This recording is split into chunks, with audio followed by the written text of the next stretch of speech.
So let's start with that semiconductor. So semiconductor, if we just talk about, there are three kinds of material. One is nothing but your metal, insulator, and another, let's say it is nothing but a semiconductor. So if we just talk about the energy bands, so what is those actually the energy bands in solid? Yeah, so if we just talk about the energy bands, so we know that the electron in those your orbits around the nucleus, so obviously they are just revolving in the various orbits. Yeah, so that solid is a compact one, so all the atoms, they are just compact in a very small space.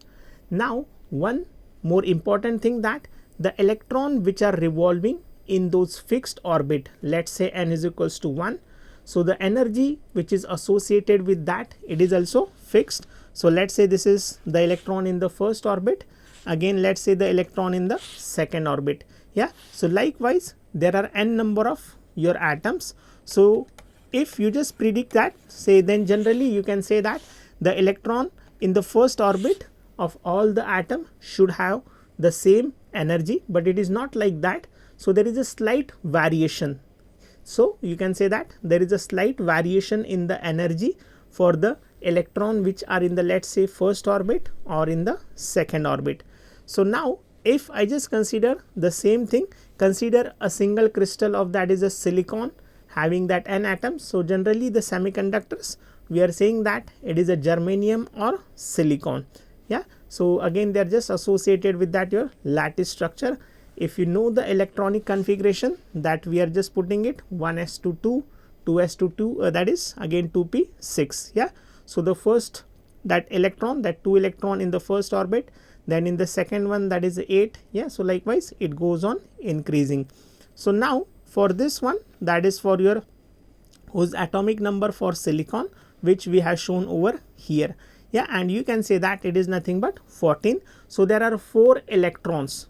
So you can say that, so if I just draw the outermost shell, so in that case there are 4 electrons in its outermost shell, either for your germanium or for your silicon. Now in case of metal, let's say again if you consider the copper, there is only 1 electron in its outermost shell. Again in case of your insulator, you can say there are more than 4 electrons are there. So this is how we can distinguish that different types of material based on the number of electrons which are available in the outermost shell. So that outermost shell, we are also going to call it as a valence shell. Yeah, and this is how the electronic configuration for that silicon, for that semiconductor, which we have shown over here. Now the same thing what we have discussed over here. So this is how the energy band, so that I have shown over here. So the ion, that core state 1s22 2s22 2p6. Yeah, so the energy band for the first orbit, then for the second orbit, then for the third orbit. So this is how you are going to show over here also, or either you can show in another way also. So that is what we can call, so this is, we will say, the first energy band. Yeah, so the electron which are in the first orbit, so they are having a particular range, that is a first energy band. Similarly above that you can show the second energy band, then after that is a third, likewise. So let's say the last one we are going to call as a valence band. Yeah, so the electron which is in the last orbit, so that is nothing but the valence band. And obviously the electron, the distance of the electron who is in the valence band, it is greater from that nucleus and it is loosely bound to that of your nucleus. So there might be possibility that it can become free. So this is how we can show the formation of energy bands over here. So that according to configuration, so the last one, so that is a conduction band over here, this is the valence band, and the energy which is in between that conduction and valence. So I need to provide some energy to the electron which is there in the valence band.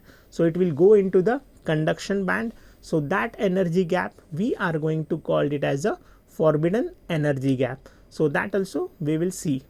Now if the electron is in the valence band and if I want to send him to the conduction band, so externally I need to give him some energy. So that energy might be in the form of, let's say, thermal energy, that is a kind of heat energy, so that he will come out of that your valence band, and once he comes out of that valence band, he will come into the conduction band.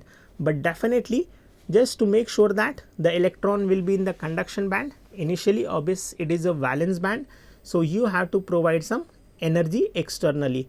So in this your atom, so the part in which we are interested is nothing but the outer structure. So you can say that inside that the electrons which are just very tightly bound to the nucleus, so this is called as a core generally. Yeah, so we are not interested in that, but the electron which are in the outermost shell, so definitely in that part we can have some modification. So these electrons which are in the valence band, they will come out, they will get free, and they will jump to the conduction band. So this is how the energy that is associated with each energy level that you can show over here.